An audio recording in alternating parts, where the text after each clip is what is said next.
El Señor esté con ustedes. Evangelio de nuestro Señor Jesucristo según San Mateo.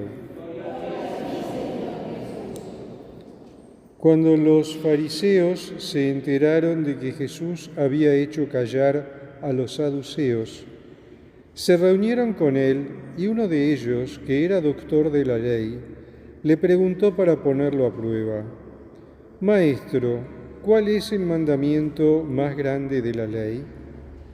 Jesús le respondió: «Amarás al Señor tu Dios con todo tu corazón, con toda tu alma, con todo tu espíritu. Este es el más grande y primer mandamiento. El segundo es semejante al primero: amarás a tu prójimo como a ti mismo. De estos dos mandamientos dependen toda la ley y los profetas». Palabra del Señor.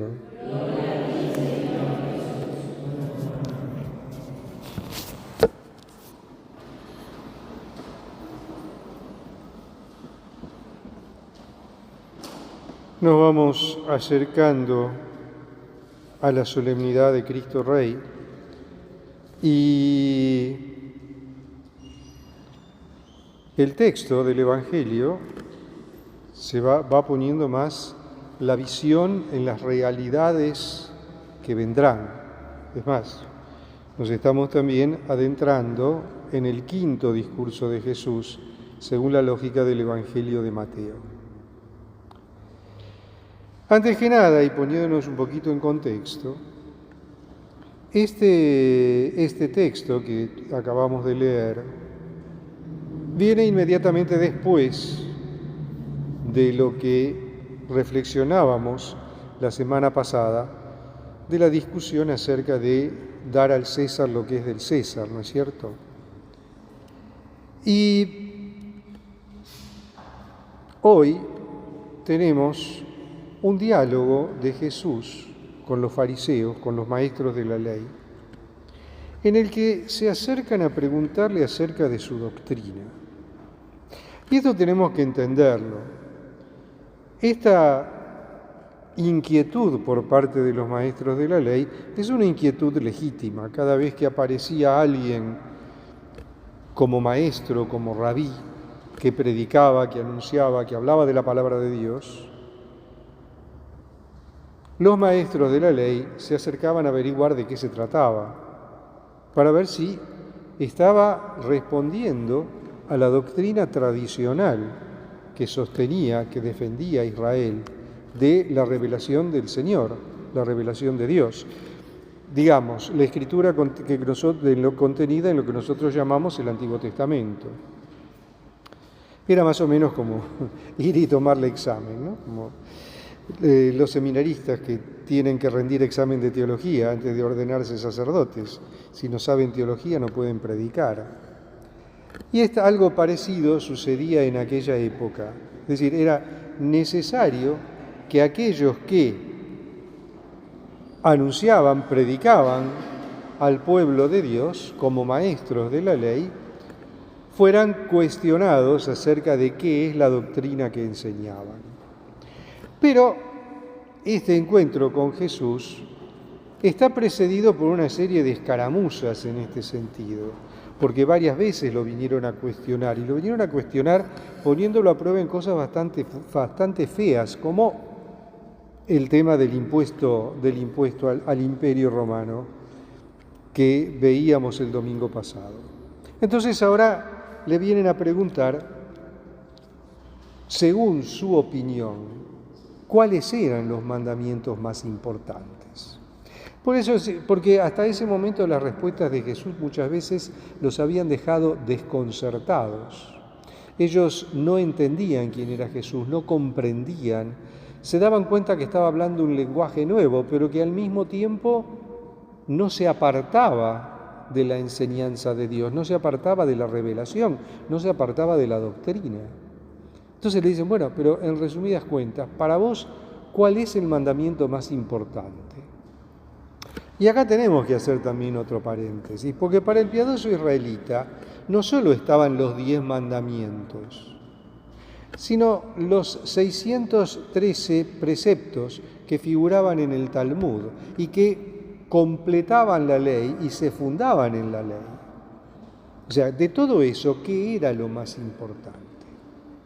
Y el Señor en su momento, cuando comienza la predicación, eso lo leíamos en el primer discurso de Jesús en el Evangelio de Mateo, en el capítulo 5, en el discurso de las bienaventuranzas, Él dice: yo no vine a abolir ni una coma de la ley.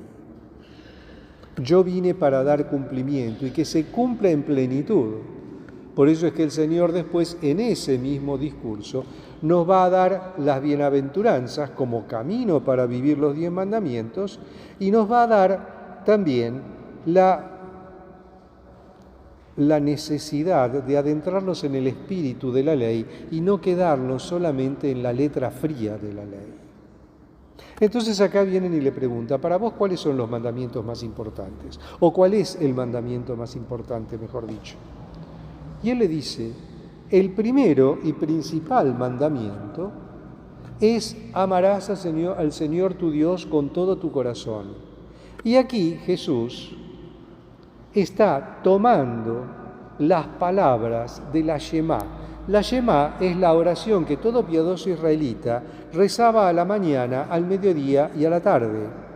Y era una especie de resumen del credo del pueblo de Israel.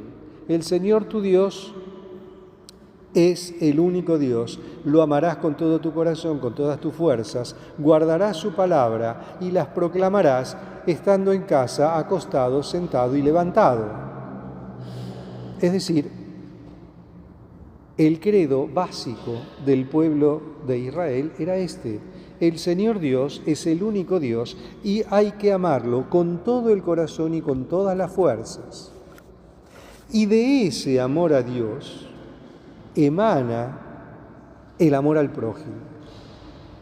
No solo tenés que amar a Dios con toda tu fuerza, sino que también tenés que amar a tu prójimo como a ti mismo.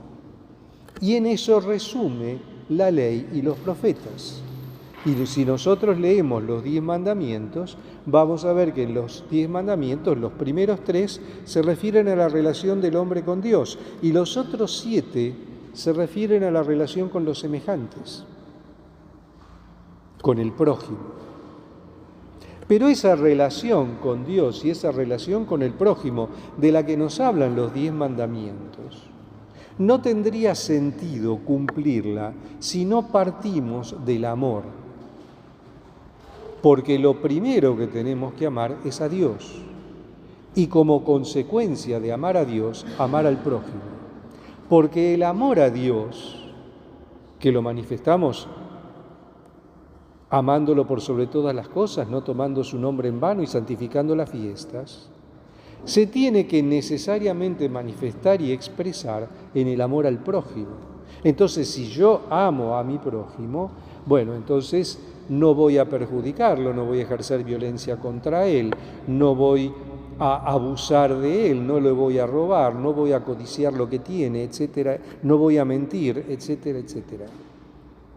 Es decir, la relación del hombre con Dios se manifiesta y se pone en evidencia en la relación con el prójimo. No es que el amor al prójimo supera el amor de Dios, no, nunca, jamás. El amor de Dios es lo primero y como consecuencia del amor de Dios viene el amor al prójimo. Amar al prójimo por amor a Dios. Entonces, cuando yo practico los 10 mandamientos, estoy amando a Dios por sobre todas las cosas y manifestando ese amor a Dios en el amor a los hermanos. Ahí es donde encuentra sentido todo lo demás. Porque todo lo otro que yo haga, si no parte de esa convicción profunda del amor a Dios y del amor al prójimo, no tiene sentido. Porque lo primero es amar a Dios. Amar a Dios como respuesta al inmenso amor que Dios nos tiene, porque no nos olvidemos que Dios nos crea como manifestación de su amor.